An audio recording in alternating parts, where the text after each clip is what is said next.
E aí galera suave, aqui é o Luiz e hoje a gente vai falar sobre momentos em que o futebol parou, seja pela consagração final de um ídolo ou pela queda mais dolorosa da história. Mas antes, se inscreve no canal e deixa o like porque isso me ajuda demais. Agora sem mais enrolação, vamos pro vídeo. Ou vamos começar falando do elefante na sala. Copa do Mundo 2014, o Brasil sediava sua primeira Copa do Mundo desde 1950, com o objetivo claro, apagar o trauma do Maracanaço e ser campeão dentro de casa. A confiança existia, um ano antes o Brasil tinha vencido a Copa das Confederações metendo 3-0 na Espanha, atual campeã de tudo, jogando bonito e com moral. Quando a Copa começou parecia que ia dar tudo certo, mas os sinais estavam lá. Nas oitavas de final contra o Chile veio o primeiro grande susto. 1-1 no tempo normal, com direito a Pinilha meter uma bola no travessão no último minuto da prorrogação. Mas o Brasil passa nos pênaltis e já dava pra sentir que algo não estava certo, já dava pra sentir que o caldo ia azedar. Nas quartas contra a Colômbia veio o golpe psicológico. Neymar sofre uma entrada criminosa e estava fora da Copa do Mundo. Mesmo assim, o Brasil vence de 2-1 com um golaço da Davi Luiz de falta, o gol que ele tenta replicar até hoje, e com uma leve polêmica do Pinilha, e com uma leve polêmica do Yerpes, e aí, foi gol do Yerpes? Não foi gol do Yerpes? Você me diz aí nos comentários, isso é pra outro vídeo. Enfim, semifinal, Brasil-Alemanha, sem Neymar, é verdade, mas tinha torcida, tinha pernada, alegria nas pernas, tinha Dani de conhecer os alemães. Na cabeça de muita gente não tinha como dar errado, o Brasil tava embalado, o Brasil tava jogando em casa, o Brasil tinha tudo ao seu lado, tava favorável, é só ganhar essa aqui, ganhar da Argentina na final, ser campeão e 7-1 Alemanha. 7-1 Alemanha. A Alemanha meteu 7 no Brasil dentro de casa. Teve gol do Kedira, teve gol em sequência, teve gol humilhando o goleiro, teve gol de tudo quanto era jeito. Mano, na moral, foi inexplicável isso, mano. Sem exagero nenhum, esse foi o maior trauma da história da seleção brasileira. O Maracanaço foi doloroso, a tragédia do Sarriá foi pesada. Perder uma final de Copa do Mundo da França de 3-0 também machuca muito. Mas perder de 7-1 dentro de casa, numa semifinal de Copa do Mundo, isso não tem a menor comparação.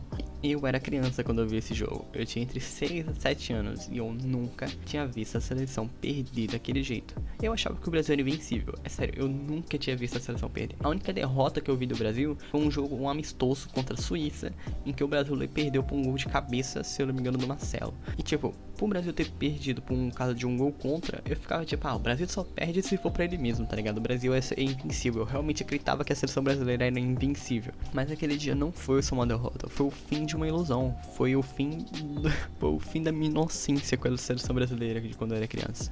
E ali o futebol parou não só pro Brasil, mas pro mundo todo, porque o mundo todo tinha visto a maior seleção do mundo, a pentacampeã, o Brasil do Joga Bonito, de joelhos após perder de 7-1 dentro de casa. Aquele jogo foi traumatizante e tem gente que até hoje não torce pra seleção por causa daquele jogo.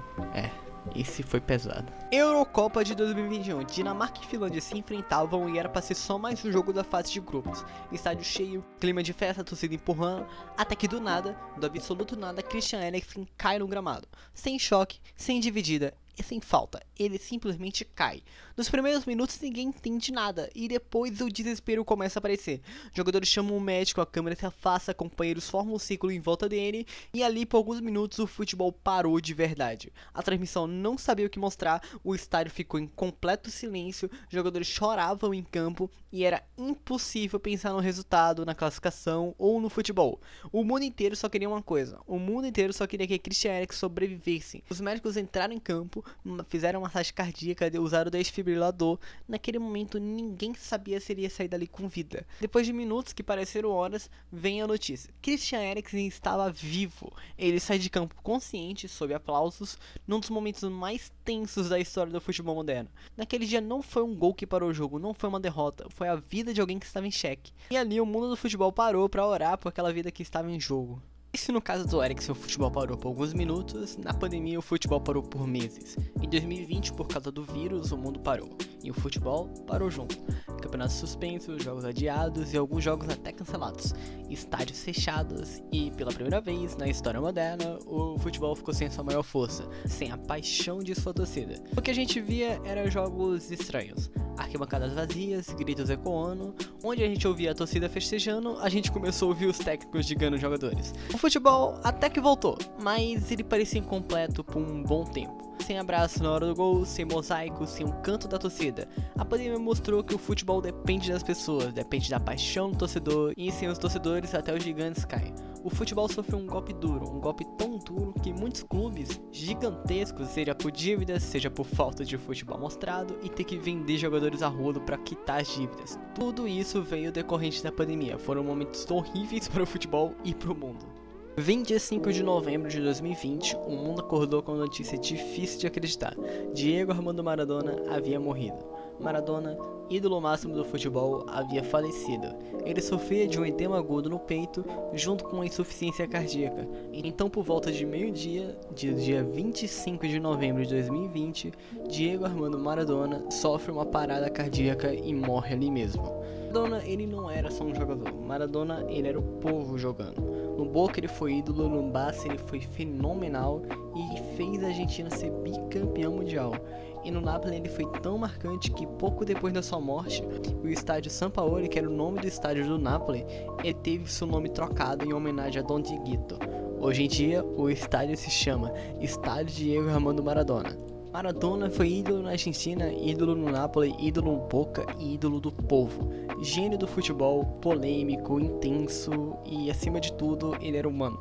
Maradona nunca escondeu suas origens, ele sempre foi alguém que mostrou ao mundo o que é ser latino-americano. Um cara capaz de fazer o impossível, ele fez torcedores do Boca e do River se abraçarem e lamentarem pela sua morte.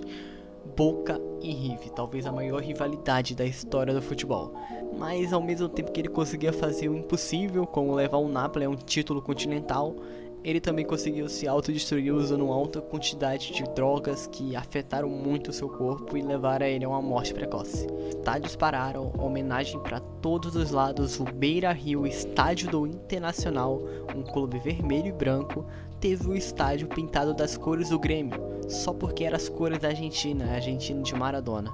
O Beira-Rio ficou em branco e azul, o mundo inteiro parou para homenagear Maradona. Jogadores choravam, teve a homenagem do Messi depois de fazer um golaço, ele tirou a camisa e mostrou a camisa por baixo do News Old Boys, que era um clube do Maradona. E os torcedores tiveram a última chance de se despedir do seu herói, no velório que ocorreu no dia seguinte. Naquele dia, o futebol parou para lembrar que até os heróis do futebol se vão um dia. E se Maradona foi um herói para o povo argentino, Pelé foi o rei do futebol. Em dezembro de 2022, o futebol perdeu seu maior nome, Pelé, ou Edson Arantes do Nascimento. O único tricampeão do mundo, o rosto do futebol para o mundo inteiro, o jogador que virou símbolo de grandeza. Pelé não era apenas um ídolo brasileiro, ele era um ídolo global. Todo mundo conhecia o Pelé. Pelé era tão ídolo que quando ele foi pro Cosmos dos Estados Unidos, o presidente americano se apresentou e disse que o Pelé não precisava se apresentar, porque todo mundo conhecia o Pelé. Pelé é universal. Todo mundo conhece o Pelé. Pelé é a maior referência brasileira do mundo inteiro. E quando a sua morte foi anunciada, não teve discussão, não teve rivalidade de torcidas, não teve debate. Só restou respeito. Só teve respeito. Respeito das torcidas, respeito dos rivais, respeito do mundo inteiro. O futebol parou para se despedir de sua maior referência, do seu maior nome, do maior jogador que já pisou em um campo de futebol. Porque quando Pelé se foi, não foi só um jogador que partiu, foi o legado do maior nome da história do esporte. Edson Arantes do Nascimento morreu em 2022, mas Pelé, ele é e sempre será eterno. Então, gente, pra fechar, eu ia falar sobre a Chape, inclusive ela tá na thumb desse vídeo. Eu ia falar sobre o caso que ocorreu em 2016, quando o avião da Chape caiu, mas eu não consegui pesquisar sobre. Foi um caso que me afetou muito quando eu era criança, quando eu vi isso, quando eu vi ocorrer esse caso. Eu era criança, tinha 9, 10 anos, e me abalou demais. E eu não consegui pesquisar sobre, eu não ia gostar de ver as imagens que tem sobre esse acidente, eu não ia gostar e eu não ia conseguir fazer. E como o canal é meu, eu disse que eu não vou fazer de última hora. Por isso que a thumb do vídeo tem o caso da Chape e o vídeo não tem o caso da Chape. Foi porque eu definitivamente não consigo fazer. Desculpa, gente, eu não conseguiria pesquisar sobre isso. Enfim, o vídeo foi esse. Eu espero que você tenha gostado. E se você gostou, deixa o like e se inscreve no canal porque isso me ajuda demais.